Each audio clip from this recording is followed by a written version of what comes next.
Halo teman-teman, kembali lagi di channel YouTube gua Harian di Lyon. Kali ini gue punya segmen baru namanya Single Bahas Cinta.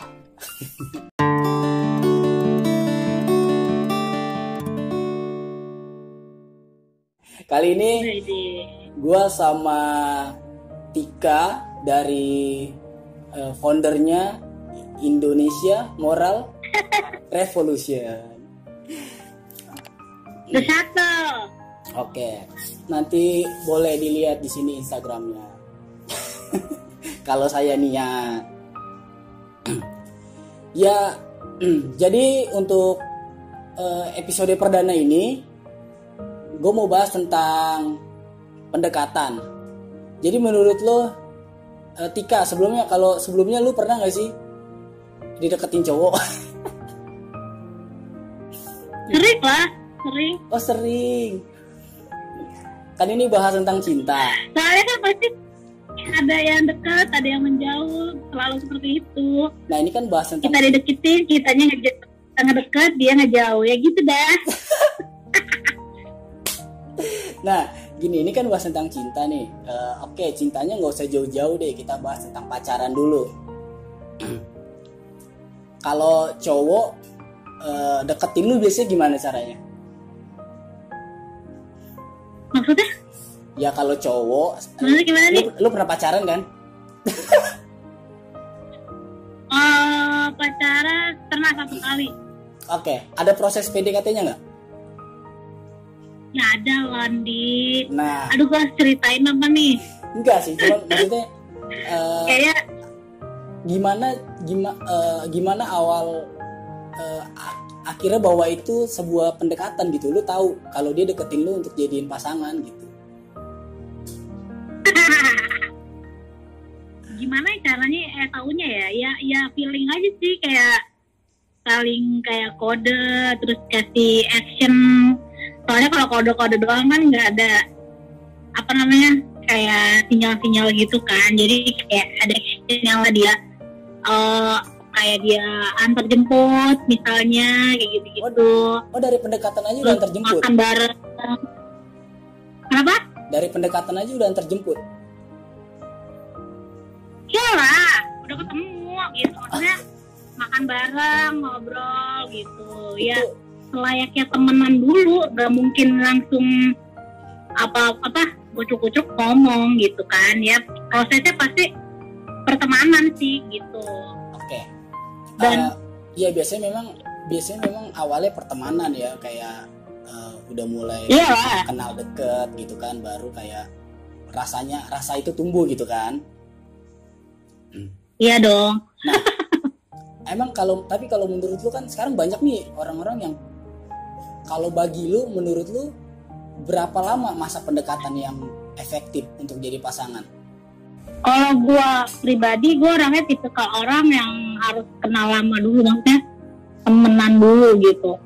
Jadi kayak gue jadi kayak temen biasa aja gitu. Ya kalau menurut gue, kalau memang kayak dikenalin sama orang kayak gitu kan, lu maksudnya itu urun waktunya sih relatif sih, setiap orang beda nih. Iya. Kalau gue mau diukur ya, kalau cewek lah ya, itu sebenarnya 3 bulan juga udah cukup sih kalau memang lu udah kenal sebelumnya gitu. Oh berarti gitu. Berarti maksudnya ada masa pertemanan sebelum 3 bulan bener-bener pendekatan menuju pacaran. 3 bulan. Iya dong. 3 bulan itu intens berarti ya. Kenapa? 3 bulan yang dimaksud itu berarti intens, kayak udah mulai, tadinya kan teman biasa, terus 3 bulan sebelum pasangan itu kayak mulai perhatian lebih gitu ya. Iya betul. Nah, jadi kayak udah ada. Kalau menurut lu emang kan sekarang banyak nih orang yang baru kenal seminggu, kenal sebulan, langsung jadian gitu. Menurut lu emang pendekatan sepenting apa sih untuk sebelum menjadi pasangan? Penting banget. Jadi kayak lu harus kenal dulu dia, ketika dia jadi teman lu tanpa ada tujuan tertentu, itu gimana sifatnya. Menurut gue seperti itu gitu. Jadi kayak kalau menurut gue saling mengenal itu bukan awalnya bukan di proses pacaran, tapi PDKT justru gitu. Jadi ya kayak apa adanya diri dia tuh, the realnya ya ketika proses pertemanan. Berarti tuh kalau yang gua tangkap penting banget. Berarti kalau yang gua tangkap tujuan pendekatan sebelum pacaran itu kayak tahu sisi baik sisi buruknya pasangan lah ya. Iya. Baik buruknya maksudnya ketika ada di zona temenan ya. Iya. Jadi kayak itu kayak apa ya, kalau PDKT yang kayak udah ada tahu tujuannya pacaran sih kayaknya masih jaim-jaim, tapi kalau temenan kayaknya itu the realnya dia gitu. Apalagi kalau lagi rame-rame gitu kan, nggak berduaan misalnya gitu. Apa ciri-ciri pendekatan yang kayaknya cuman yang kayaknya bakal gagal? Kan lu bilang tadi lu pernah pendekatan terus ditinggal, nggak jadi. Kira-kira pendekatan seperti apa yang sepertinya akan gagal? Kalau itu gue dulu pernah deket pendekatan sama siapa dulu ya. Banyak. Dia kerja. Yang deketin banyak. Gue bukannya mau ini ya nih etik. Mau pamer bukan. Ya, tau yang deketin. Jadi kayak yang deketin banyak yang jadi kan PDKT, satu. Kenapa? Kan yang deketin banyak yang jadi juga cuma satu kan. Ya itulah untuk gue pentingnya kualitas sebuah PDKT. Menurut gue kalau prinsip gue lebih baik gagal dan kenal di PDKT daripada gonta-ganti pacar. Kalau gue prinsipnya kayak gitu. Jadi jadi kalau misalkan orang sampai sekarang lu lihat belum punya pacar, belum tentu dia pengalamannya dikit dalam hal percintaan gitu. Maksudnya justru dia sering kayak udah ngejalanin hubungan cuman nggak mau belum mau ada di sebuah status gitu. Maksudnya dalam komitmen dia belum mau gitu. Susah. Iya. Kalau menurut gue tadi pertanyaannya apa sih, gue lupa. Apa ciri-ciri cowok gagal mendekati seorang wanita atau tahap-tahapnya gitu, bahwa kayak lu kayak udah bilang kayaknya PDKT ini nggak lanjut deh. Oh, kalau gue pribadi apa yang bikin mereka gagal itu kalau ketika gue udah ngobrol obrolan dalam, maksudnya bukan apa ya, maksudnya gue udah kayak saling kasih tahu dan ngobrol soal visi misi gitu, soal tujuan hidupnya apa. Gue gagal di situ sih kebanyakan gitu. Prinsip-prinsip kayak gitu tuh kayaknya gue belum deh sama ini gitu. Jadi kalau maksudnya kayak kalau udah kan biasanya kan ada tuh yang kayak kayak nggak cocok buat tinggal gitu. Lu tipe-tipe yang kayak ngomong atau kayak ini PDKT udah jadi teman aja nih kayaknya gitu? Maksudnya gimana? Sorry. Kan kalau PDKT kan biasanya udah intens. Iya. Udah ngasih perhatian, terus juga kayak tadi lu bilang udah mau berani antar jemput, mungkin makan bareng gitu kan. Nah, tahap untuk berhenti bahwa bukan dia calonnya, gimana caranya? Kan jadi kayak PHP juga kan, kalau kata anak zaman sekarang. Iya benar. Iya betul. Kalau gue sih kayak apa ya? Dulu gue ngetes seseorang tuh kan, dulu gue kerjanya di daerah Kuningan ya, jauh banget dari rumah Marunda, Jawa Barat gitu kan. Kalau menurut gue Jakarta Selatan. Jadi kalau menurut gue dulu tuh kayak ketika gue PDKT sama cowok, apalagi daerah-daerah dekat tempat kerja gitu kan, nah gue ngetes mereka tuh kayak apa ya, kayak selain visi itu juga gue ngetes mereka kayak mau gak nih nganterin gue pulang sampai jauh gitu. Maksudnya gue mau lihat respon dia doang gitu kan. Kalau gue kan orangnya seneng ngobrol, jadi kalau apa-apa kalau di komunikasi gue lebih seneng kayak dikomunikasiin. Kalau memang kejauhan atau nggak mau nganter ngomong, gue justru suka banget kayak gitu. Jadi kayak gitu deh. Jadi kebanyakan mereka nganter nih, ada yang apa namanya, apalagi yang naik mobil kan sedih banget gitu. Dari rumah dia di Depok terus nganterin gue ke Marunda, lo bayangin dah. Ya kalau Nah dari situ tuh gue lihat, ya kalau orang tahu mungkin Marunda bisa cek di Google lah sejauh apa kalau dari Kuningan ya. nggak ada peta, jadi itu tempat tinggalnya kontainer lah manusia. Jadi setiap gue dianterin ya, gue lihat respon dia, terus gue ngobrol, oh ini orangnya nggak mau komunikasi nih. Kalau gue kan gue orangnya mengutamakan komunikasi gitu kan, jadi gue lebih senang orang kayak terbuka, lo ngomong aja gitu. Nah bagaimana gue bisa tahu kalau udah waktunya off gitu ya? Udah. Iya. Sebenarnya simpel sih, kalau PDKT kan tarik ulur ya berarti. Iya. Jadi kalau memang gue orangnya nggak bisa diemin orang, nggak bisa cuekin, nggak bisa pergi gitu aja. Ya udah gue kayak nganggap dia teman, pasti deh ingat deh. Jadi kayak gue sikap gue ke dia udah kayak teman aja. Jadi kayak nggak seperti deep kayak dulu gitu.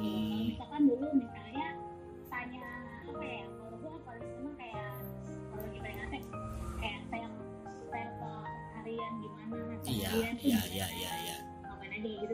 Nah kalau misalkan gue udah mau mikir nih pelan-pelan, ya udah gue kayak biasa aja kayak temen gitu, gini. Jadi gaya bahasa gue juga gue ubah gitu. Oh, Kode-kode lagi. Sebenarnya kalau pengalaman gua sih kayak ada satu perubahan dari cara manggil kalau PDKT-an biasanya. Dari misalnya dari pergaulan kayak lu gua, terus tiba-tiba chat aku kamu tuh kayak udah mulai tanda-tanda PDKT tuh. Padahal aku kamu tuh harusnya biasa ya. Cuman kan buat orang yang tinggal di Jakarta, Iya, aku kamu kayak lebih. Iya, kayak sesuatu yang lebih gitu kalau udah manggil lawan jenis aku kamu tuh kayak ada apa nih kayak gitu ya. Iya benar-benar apa nih gitu kan, kayaknya jadi spesial aja gitu dia aja. Tiap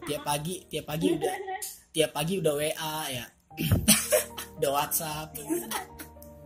Nah iya, tapi oh iya sama ini gue paling anti kalau lagi PDKT orang kayak udah makan belum, kayak gue paling gak suka kayak gitu. Jadi kalau udah kayak gitu gue langsung blok aja.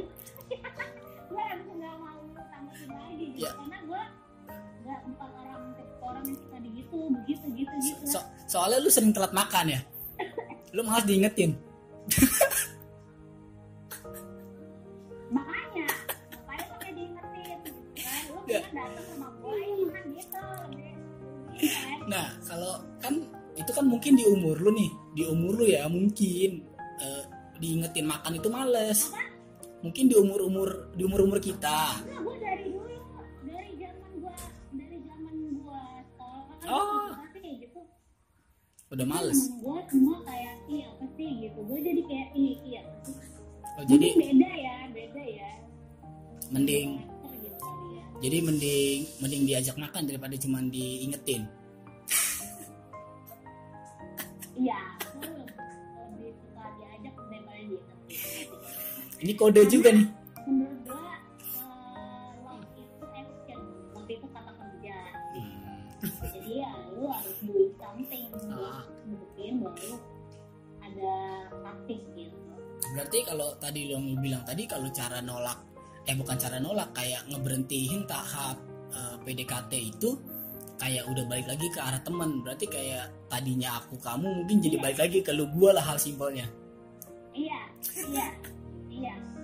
Terus gimana cara? Karena gue udah keseringan PDKT, jadi gue tuh kayak gitu-gitu mundur perlahan itu udah asli banget. Gue gitu, udah asam gitu. Kalau gimana perhatian yang udah dikasih itu kan biasanya udah jadi kayak keseharian. Andaikan lah kita ngomong kayak PDKT-nya 3 bulan tadi kan ya, andaikan kan beda-beda, tapi andaikan 3 bulan itu kan udah dikasih perhatian tuh hampir setiap hari. Gimana cara ngebiasain perhatian itu hilang? Iya kan, lu harusnya dari awal mau mundur itu udah punya konsep di kepala lu, udah ditanemin. Oh iya sih. Bahwa ya udah teman. Jadi kalau menurut gue kebiasaan itu ya nggak akan datang sih kalau menurut gue ya. Ya biasanya memang pasti udah sebelum Ya mungkin ya sorry, lu nggak akan bisa hindarin kalau perasaan kayak sedikit kehilangan tuh ada pasti. Iya. Lu nggak akan bisa menghindar pasti. Kayak gue misalkan cewek, misalkan dia awalnya jemput gue ya kan, terus tiba-tiba 3 bulan gue sering jemput, sering komunikasi, tiba-tiba udah kelar, ya pasti dalam diri gue yang nggak mau menutup kemungkinan gue ya udah berat merasa kehilangan pasti ada gitu. Cuma di kepala gue ya udah temenan gitu. Iya, yang biasanya antar jemput, ongkos berkurang, ongkos balik lagi nih biaya transport. Iya benar. Iya gue lebih. Ya, berarti kalau berarti kayaknya kita untuk pembahasan kali ini kita kayaknya sepakat nih, PDKT itu penting untuk kita tahu sisi baik sisi buruk calon pasangan kita. Dan kalau bisa sih memang dari lingkungan pertemanan ya, supaya supaya pendekatan itu lebih natural gitu, bukan kayak kan betul. Misalnya kalau kayak dikenalin orang kayak gitu-gitu kan berarti memang PDKT-nya kayak PDKT buatan lah. Iya, biasanya kayak gitu. Susah sih kalau kayak gitu. Oke deh, mungkin segitu dulu pembahasannya. Nanti kita bahas yang lebih lagi. Emang lu lagi PDKT sama siapa sih, Andi? Enggak. Ini konten kayak gini nih ada si ini nih yang punya program lagi mau deketin cewek nih. Lu lagi deketin siapa lo? Enggak ada. Enggak ada. Cuman gue pengen sedikit ngobrol-ngobrol tentang itu aja. Maksudnya tentang pasangan gitu. Saat ini kan kita single nih. Jangan pikir single itu nggak bisa ngebahas tentang pasangan, bahas tentang cinta. Jadi orang single lebih jago ya. Kan ya, pengalaman. Iya. Nah mungkin nanti kalau teman-teman ada yang nonton ini, mungkin teman-teman bisa kasih komentar kita mau ngebahas tentang apa lagi. Sebelumnya gue mau disclaimer juga, mungkin nanti kedepannya akan ada yang tersinggung kalau sama pendapat-pendapat kita yang tidak setuju tentang pasangan, tentang pacaran dan lain-lainnya, atau bisa menyakitkan hati kalian bahkan. Ya jangan tersinggung lah. Justru kita kan berbobot ya ngobrolnya. Iya. Kita usahakan berbobot dan kita usahakan kita konsisten. Iya. Oke. Ya berarti tergantung lu yang ngajak ya. Iya. Oke Tika, thank you waktunya. Ada lagi ya ditanya sih. Untuk saat ini pembahasan kita tentang pendekatan dulu. Habis pendekatan kan nanti ada pacaran. Nanti kita bahas tentang pacaran mungkin ke minggu depan. Oke. Yuk. Mantap. Thank you waktunya Tika. Iya. Yuk, bisa di follow Instagramnya Tika. Nanti gua kasih linknya atau Indonesia Moral Revolution. Sebelumnya coba IMR itu fokusnya kemana sih? Apa? Fokusnya kemana? Apanya itunya IMR-nya? Iya. Karena penggagas IMR itu cewek semua, kita sebenarnya pengen kayak tujuannya lebih ke perempuan sebenarnya. Jadi kayak lebih mengedukasi mereka, mengubah pola pikir mereka, mempersiapkan mereka untuk siap ke dunia pernikahan. Jadi kan kebanyakan kan sekarang kan lu tahu sendiri anak muda tuh biasanya kebangetan gitu kan, kayak udah hamil di luar nikah dan lain-lain. Ya tiap kali dia nikah gitu kan, padahal duitnya nggak ada. Siap. Iya. Jadi ya gua kayak terbeban aja sih untuk rangkul mereka sih dari kalau kayak menjangkaunya ya udah dari sosial media, kasih ilmu, kerjasama mungkin sama lembaga-lembaga pendidikan yang lain yang bisa diajak bersama. Jadi kita nggak gerak sendiri. Jadi istilahnya IKMR itu ya the shuttle itu kayak tempat untuk ngangkut orang gitu. Ya, tempat pemberhentian lah. Nganterin orang ke tempat tujuan mereka. Iya. Gitu. Siap. Oke. Teman-teman bisa di follow, nanti teman-teman bisa dapetin info-info di sana. Iya, follow. Yo, terima kasih Tika waktunya sekali lagi. Sip, makasih Andi. Yo, God bless. God bless, bye. Nah. Kabar. Lu bisa landscape nggak sih, Nun? Apa? Gue? Landscape. Maksudnya gue landscape. Iya. Maksudnya gue. Iya. HP lu landscape.